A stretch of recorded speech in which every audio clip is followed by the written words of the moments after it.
സ്വാഗതം cut and റേറ്റിലേക്ക്. രാഷ്ട്രീയത്തിൽ ഇപ്പോൾ സുധാകര ശനിയാണ്. അത് കൊണ്ടേ പോകൂ.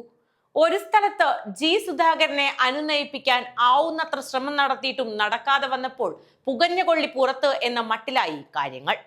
കോൺഗ്രസിൽ സ്ഥിതി മറിച്ചാണ്. സീറ്റില്ലെങ്കിൽ പറ്റില്ലെന്നല്ല, അങ്ങനെ ഒരു ചിന്ത പോലുമില്ല. സീറ്റുണ്ടായേ തീരൂ എന്ന വാശിയിലാണ് സുധാകരൻ. 24 മണിക്കൂറിനുള്ളിൽ സ്ഥാനാർത്ഥികളെ പ്രഖ്യാപിക്കും, എന്നാ പിടിച്ചോ എന്ന് പറഞ്ഞ VD സതീശൻ ഇപ്പോൾ എന്തൊക്കെയോ വിളിച്ചു പറയുകയാണ്. എന്താ ഇത്ര നേരമായിട്ടും തീരുമാനമായില്ലേ എന്ന് ചോദിച്ച മാധ്യമ സുഹൃത്തുക്കളെ ടിയാൻ ഭീഷണിപ്പെടുത്തി. കൂടുതൽ ചോദിച്ചപ്പോൾ ഒന്ന് പോയേടാ, കൂടുതൽ കളിച്ചാൽ നിങ്ങളുടെ ക്രെഡിബിലിറ്റി പോകും എന്നൊരു താക്കീതും.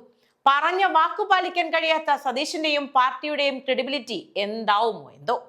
അതേസമയം നിയമസഭാ തെരഞ്ഞെടുപ്പിൽ MP-മാർ മത്സരിക്കേണ്ടതില്ല എന്നാണ് കോൺഗ്രസ് തീരുമാനം എന്നാണ് വിവരം. K. സുധാകരനും അടൂർ പ്രകാശനും അടക്കം മത്സര സന്നദ്ധത അറിയിച്ച MP-മാർക്കും സീറ്റ് നൽകേണ്ടതില്ലെന്ന നേതൃത്വത്തിന്റെ നിലപാടാണ് ഇപ്പോഴുള്ള മുഴുവൻ പ്രശ്നങ്ങൾക്കും തുടക്കം. എന്തായാലും സീറ്റ് വേണമെന്ന തീരുമാനത്തിൽ ഉറച്ചുനിന്ന് ഇടഞ്ഞു നിൽക്കുന്ന K. സുധാകരനെ അനുനയിപ്പിക്കാൻ പാർട്ടി ശ്രമിക്കുന്നുണ്ട്. അതിനായി രാഹുൽ ഗാന്ധി വരെ ഇടപെട്ടു. ഡൽഹിയിലേക്കുള്ള യാത്രയ്ക്ക് മുൻപ് K. സുധാകരനുമായി കോൺഗ്രസ് അധ്യക്ഷൻ മല്ലികാർജുൻ ഖാർഗെ സംസാരിച്ചു. അങ്ങ് ഡൽഹിയിൽ പോയി സുധാകരൻ മുതിർന്ന നേതാക്കളെ കണ്ടു. K. സുധാകരനെ അനുനയിപ്പിക്കാൻ രമേശ് ചെന്നിത്തല ഗോദാവരിയിലെ സുധാകരൻ MP-യുടെ ഫ്ളാറ്റിലെത്തിയെന്ന വാർത്തകളും വന്നു. ഷമാ മുഹമ്മദും സുധാകരനെ കാണാൻ ചെന്നിരുന്നു. K. സുധാകരൻ കേരളത്തിലെ പ്രധാനപ്പെട്ട നേതാക്കന്മാരിൽ ഒരാളാണെന്നും പാർട്ടിയുടെ കരുത്താണെന്നുമാണ് രമേശ് ചെന്നിത്തലയുടെ പക്ഷം. കോൺഗ്രസിന്റെ കരുത്താണെന്നും പറഞ്ഞു വെച്ചു.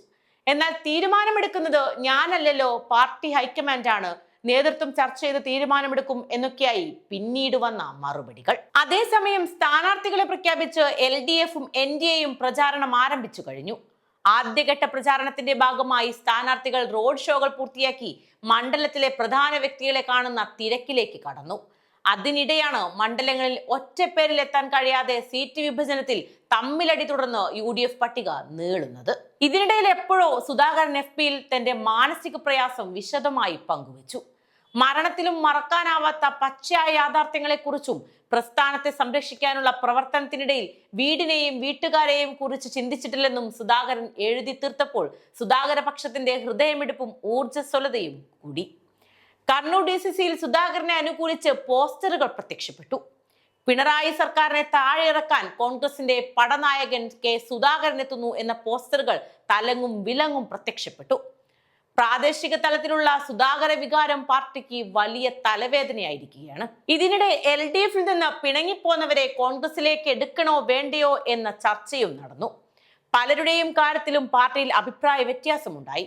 സ്ക്രാപ്പുകളെയൊന്നും പാർട്ടിയിലേക്ക് എടുക്കണ്ട എന്ന നിലപാടിൽ ചിലർ ഉറച്ചു നിന്നപ്പോൾ പക്ഷേ സുധാകര വിഷയം അവിടെയും ഗതി മാറി ഒഴുകി. CPM-മായി പിണങ്ങി വന്ന് G. സുധാകരൻ ഒറ്റയ്ക്ക് മത്സരിക്കാൻ തീരുമാനമായപ്പോൾ പിന്തുണ നൽകാൻ കോൺഗ്രസ് എത്തി. അമ്പലപ്പുഴയിൽ ധൈര്യമായി മത്സരിച്ചോ, ഞങ്ങളുണ്ട് കൂടെയെന്ന് കോൺഗ്രസ് പ്രഖ്യാപിച്ചപ്പോൾ മുതിർന്നവനായാലും ചെറിയവനായാലും വേണ്ടില്ല എന്ന് പറഞ്ഞ് ഒരു വിഭാഗം വലിയ തരത്തിലുള്ള വിമർശനം ഉന്നയിച്ചു. ഒടുവിൽ അഭിപ്രായ വ്യത്യാസത്തെ തുടർന്ന് കോൺഗ്രസ് പാർട്ടി വിടുന്നതായി KPCC general secretary MJ Job അറിയിച്ചു. G. സുധാകരന് പിന്തുണ നൽകുന്നതിൽ പ്രതിഷേധിച്ചാണ് പാർട്ടി വിടുന്നത്. 52 വർഷത്തെ കോൺഗ്രസ് ബന്ധമാണ് ഉപേക്ഷിക്കുന്നുവെന്നും പാർട്ടിയോട് വിട പറയുന്നതെന്നും MJ ജോബ് പറഞ്ഞു. G. സുധാകരന് പിന്തുണ നൽകുന്ന കാര്യം നേതൃത്വം പ്രാദേശിക കോൺഗ്രസ് പ്രവർത്തകരെ അറിയിച്ചില്ലെന്നും അവഗണിക്കുകയാണ് ചെയ്തത് എന്നും പ്രാദേശിക പ്രവർത്തകരെ വിശ്വാസത്തിൽ എടുത്തില്ലെന്നും വലിയ അപമാനം നേരിട്ടുവെന്നുമൊക്കെ ജോബ് പറഞ്ഞു. എത്ര മഹാനാണെങ്കിലും പിന്തുണ വേണമെന്ന് പറയട്ടെ, പാർട്ടിക്ക് മുന്നിൽ അപേക്ഷ നൽകണം. ഡൽഹിയിൽ നിന്ന് വിമാനത്തിലാണ് പിന്തുണ കൊടുത്തുവിടുന്നത്. സുധാകരന് പിന്തുണ നൽകുന്നതിലൂടെ പാവപ്പെട്ട കോൺഗ്രസുകാരുടെ ആത്മാഭിമാനത്തെ ചോദ്യം ചെയ്യുകയാണെന്നും MJ ജോബ് പറഞ്ഞു. 24 മണിക്കൂർ എന്ന് പറഞ്ഞപ്പോൾ 24 ദിവസം കഴിഞ്ഞാലും അന്തിമ സ്ഥാനാർത്ഥി പട്ടിക പുറത്തു വരില്ലെന്നാണ് തോന്നുന്നത്. നിലവിൽ മുതിർന്ന നേതാക്കൾ അടക്കമുള്ള മാരത്തൺ ചർച്ചയിൽ 70 സീറ്റുകളിൽ ധാരണയായി എന്നാണ് ആദ്യം വന്ന റിപ്പോർട്ടുകൾ. എന്നാൽ തീരുമാനമായത് ഉറപ്പ് തന്നെയാണെന്ന് പറഞ്ഞ് വൈകുന്നേരം പെരുമ്പറ കൊട്ടിയപ്പോഴാണ് 55 മണ്ഡലങ്ങളിലേക്ക് ധാരണയായുള്ളൂ എന്ന സത്യം പുറത്തായത്. ധാരണയാവാത്തവ തർക്കമണ്ഡലങ്ങൾ എന്ന ഗണത്തിൽ വെച്ചിരിക്കുകയാണ്. ഇനിയിപ്പോ തിരഞ്ഞെടുപ്പ് കഴിയുമ്പോഴേക്കെങ്കിലും ധാരണയായാൽ മതിയാർന്ന് പേരിനെങ്കിലും ഒന്ന് കൈ ചൂണ്ടി കാണിക്കാലോ.